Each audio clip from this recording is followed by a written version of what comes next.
So we're at Colt Creek. There's 4 of us. Me, him, our buddy John, and my wife at the time. And let's get to the night part. So it's getting dark. It's dark. Mike starts being, let's go on a night hike. Let's go on a night hike. I'm like, dude, we didn't do a lot of night hike. I'd never done a lot of night hiking back then. I'm like, that's a terrible idea. There are rattlesnakes. There are cottonmouths. There are bears. There are boars. There are scorpions. There are spiders. There's all kinds of things and reasons to not go hiking through the woods at night. You know, take Bigfoot out of the equation. There's lots of reasons why that's a terrible idea. So, but he won't stop bugging me. Like a kid, every 2 minutes. Let's go. Let's go. Let's go on the hike. Let's go. Eventually I'm like, fine, let's go. So I had one of those big yellow, flashlights you get from Walmart for like $5 that are awesome. Oh, yeah. I had one of those and that big Gerber sawback Bear Grylls machete deal. So I'm like double fisting, light in one hand, machete in the other. Because I'm thinking I'm about to fight a puma or something. And so we start going. And Mike is so into it that so he would stop at this tree, do a Bigfoot howl, and do tree knocks, go to the next tree, Bigfoot howl, tree knocks, and this went on for probably 45 minutes. I should also mention, much like Brian's story just did, Mike had a walkie-talkie on him, and he left one at camp with our buddy John. So, every 5 feet, Bigfoot howls, tree knocks, every animal in a 10-mile radius knew there were 2 idiots walking around the woods at like midnight. We were making so much noise. As you guys probably all know, most of the time you make a lot of noise, animals run away, even bears.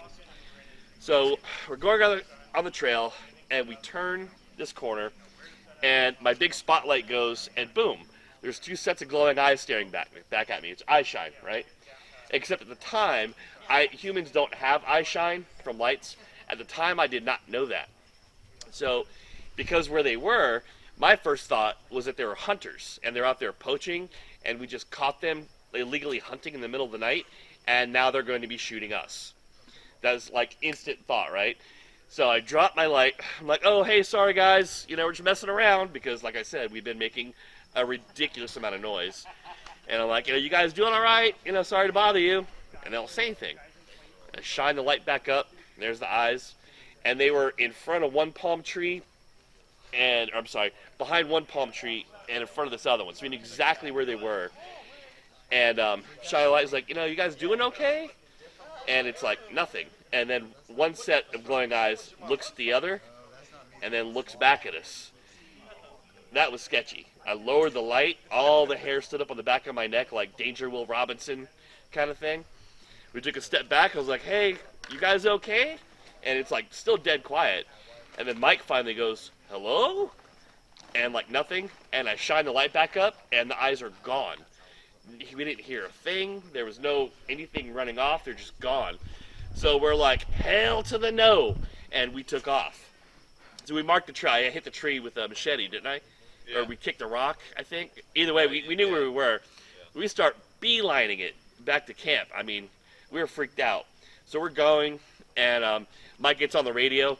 John, be advised. We're coming in hot. And because we all work EMS, that's how we talk on the radio normally. Maybe not that excited, though. And so John comes back on the radio, and he's like the most mellow dude ever. He's like, copy that. I hear you guys approaching south of the camp. Mike gets back on the radio. Negative. We're approaching north of the camp. I repeat, we're approaching north of the camp. And then John comes back on because something was walking around the campsite, like just on the outskirts of camp. And he gets me like radio's like, oh, copy that. Yeah, just hurry back. And so we get back. I'm completely freaked out. I don't think I went to bed till like 4:30 in the morning. Yeah.